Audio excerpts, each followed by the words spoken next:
guys, so I am at the Treasures of New York City showroom. They are by appointment only. They do luxury vintage. They're super cool. I followed them online for years on their Instagram, so I'm really excited to get an appointment to go see them. Their appointments open once a month for the rest of the month following.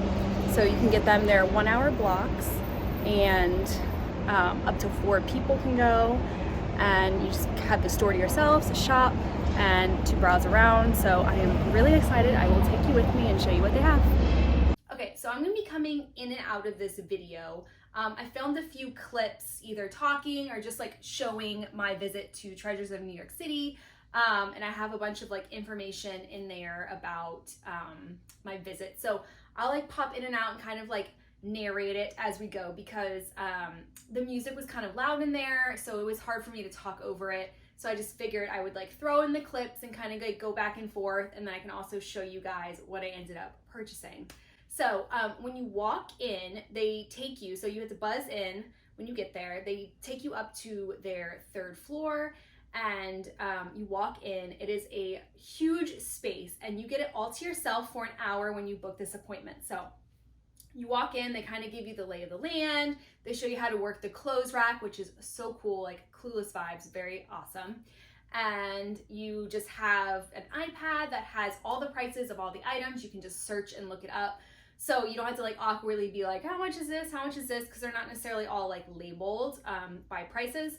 So you can also get a little bit more information about like the condition of them, see some close-ups, although I mean you are like looking at them close up. So it's really nice, and they kind of like let you be for the hour. They're there if you need assistance at their desk, but otherwise you get to just like roam around, and it is amazing. So you can see the clothes rack is incredible. It rotates. It's like Clueless vibes, like they said. So fun. I think they said like Hannah Montana. They made like a Hannah Montana reference too when they were showing it to me. But it was so cool, and it was all just organized by like shirts, jackets, like types of items, like pants, shorts, that kind of thing. And then all the sizes were just like kind of intermixed and stuff, so you just kind of had to like take your time to like pick through and see what they had. They also had another display like in the middle section of they had a lot of Dior saddlebags there. They had a couple of like really iconic vintage Chanel pieces. They had a little jewelry section, so a like covered glass box of all the jewelry. And then they did have like a very back room if you went like onto the other side that had swimwear and also Chanel jackets. So it was like a whole little rack of Chanel jackets, which were super beautiful. I didn't have time to try any of those on, but they did have a really good selection if that's something you're interested in. I would say price-wise for bags, they're actually pretty reasonably priced for the majority of their bags, I find. I've like browsed them for a long time because they kind of carry a like vast condition of vintage items.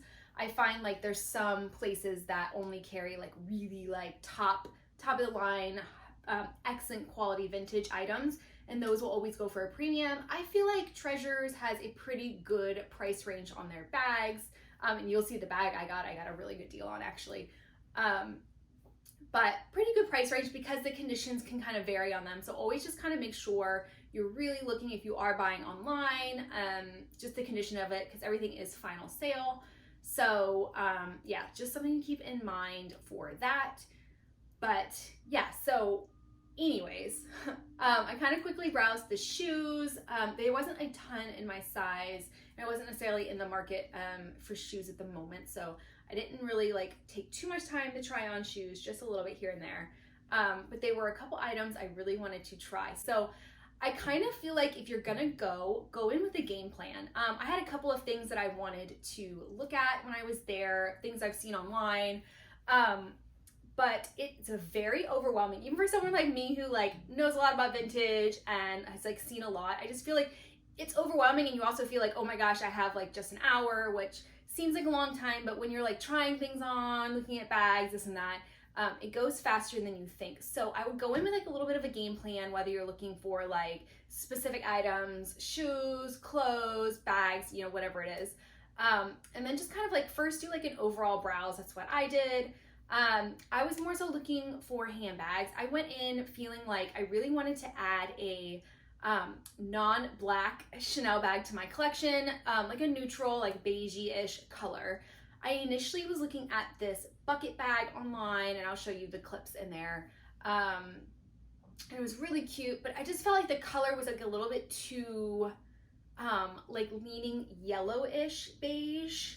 I don't know how to describe it, like an orangey yellowish beige.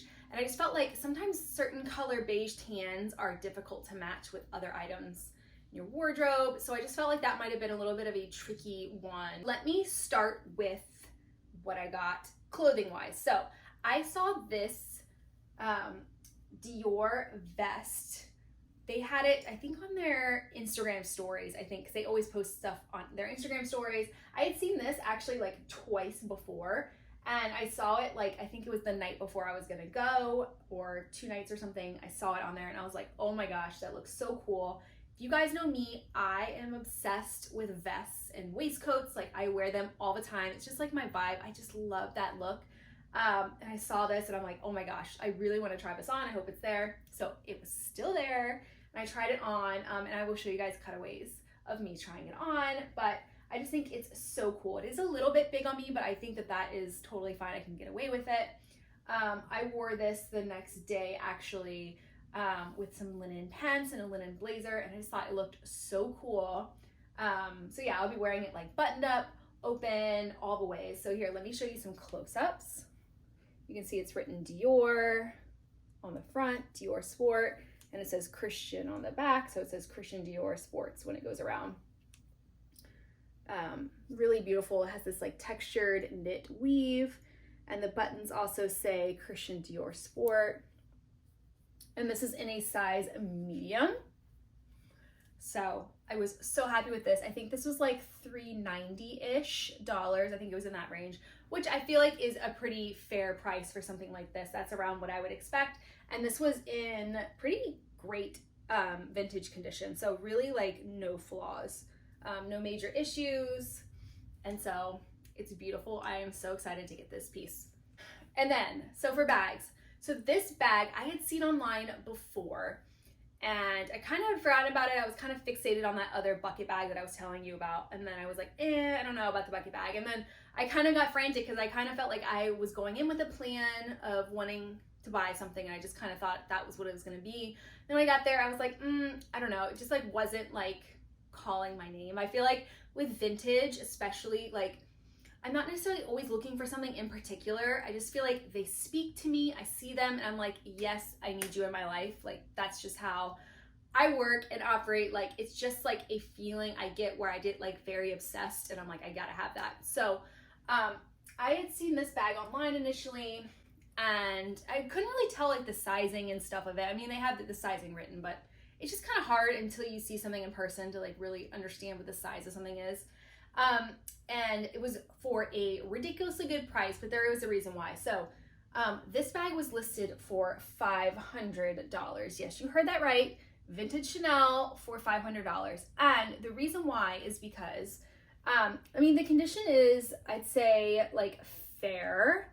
There's definitely some wear on the suede. So you see it's a suede vintage Chanel bag, which I've always wanted a suede Chanel bag, or just a suede bag in general, but I'm always kind of nervous about suede being like really sensitive and you know, it gets dirty easily. It's a little bit harder to maintain than leather. So I've always been kind of hesitant, but I feel like in vintage pieces, especially if they're already kind of worn anyways, to me it's almost like, okay, it's already kind of messed up anyways. Like, I just don't baby them as much, which is kind of the point. Like, you're supposed to wear stuff and love stuff, not just like always have it on display and never use it. Like, I want to use the bags that I have in my collection.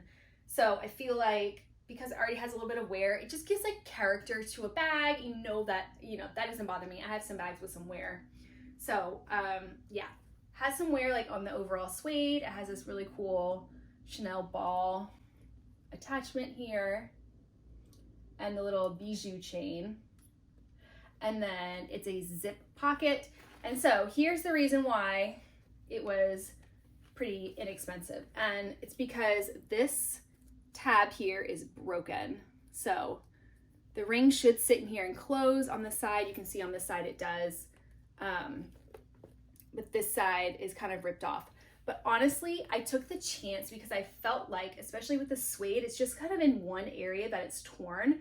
I feel like I can probably take that to a leather repair place and get that fixed, and then it shouldn't be bad at all. And so let me kind of show you, like, if I had it fixed, it would be, so it has a suede shoulder strap, and it would actually be a decent length, like, I hope you can see this, a decent length, like, crossbody bag. And it has this little, like, knot detail at the top. But also, I've already worn this bag, and the way I did it was, because the zip goes this way, you actually can just tuck this right in and zip it up. I did do a nice job, but you can basically zip it all the way up and it just becomes a clutch bag. So I already wore this out a few days after I got it in New York for a dinner, just like a cute little clutch bag. So I was like, okay, worst case situation is that they cannot fix the strap and I can just use it as a clutch and get them to either like snip that part off or literally just tuck in the strap and wear it as a clutch. So to me, it was like worth, I mean, $500 for a Chanel bag these days is like unheard of. So, and I was chatting with them, they just said that they don't usually mess with items once they have it, like it just stays in the condition, and then they will price it, you know, fairly.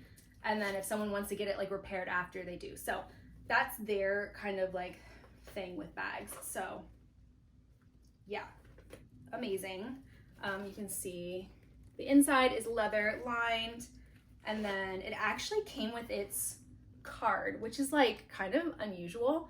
You don't see a lot of like vintage bags come with the card. So it is a 2 Series bag, so early 90s. And yeah, I am so excited for this score. I feel like it is the perfect addition to my Chanel collection. I do have this beige Chanel bag also, but I just feel like that's a completely different vibe, different leathers, and I do have this one as well that has like the green on it, so it's not like completely neutral. What other? This one has some like neutral colors in it, but just like not the same. So I feel like I really was lacking some like neutral bags in my collection, which is funny because I wear so many neutrals, but I just find sometimes like neutral bags can be tricky because of the colors of them. Like they have to be the right tones. So I feel like this is like a really beautiful, just like sand color. And I just think it's pretty neutral beige. It should go with a lot in my wardrobe. So I'm very excited. What do you think about my bag? Overall, the experience was amazing. I didn't have any like special access or special anything. I literally went there just like anyone would go. I made the appointment and I went and I just had an amazing time. I would definitely recommend it. I will absolutely go back another time. I think it was such a cool experience, and I just love that it's like your own time, your own space. I loved being there, and I just think they have really, really cool pieces. So definitely check them out. I'll link their store down below if you want to browse online. But anyways, I hope you enjoyed this. I hope you found it helpful. If you have any other questions for me, you can leave it down in the comments and I will respond. I'll put all their like hours and stuff down in the description box just so you kind of have it. If you want to see me styling these items more and all of my vintage stuff, please head over to my Instagram. I will pop it on the screen here, but you see me talk a lot more about vintage there as well, styling all my pieces, how I incorporate it into my outfits daily. But yeah, ask me any questions you want, and until next time, take care.